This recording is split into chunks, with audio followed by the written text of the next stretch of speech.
Yun, what's up mga kagaston? Another day, another motor na naman yung ginagawa natin.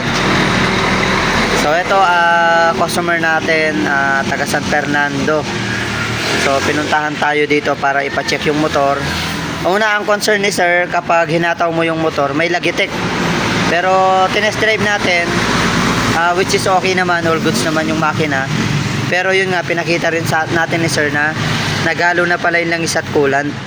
So napalitan ng water pump oil seal nito, pero ang ipinalit daw is hindi naman SGP, at saka baka hindi rin natamaan yung tag nito. Kahit kasi hindi SGP, basta okay pagkalagay, hindi naman agad maghahalo yung langis at coolant. Pero ako, suggestion ko, SGP talaga kasi pang matagalan. Ayan, kulay puti.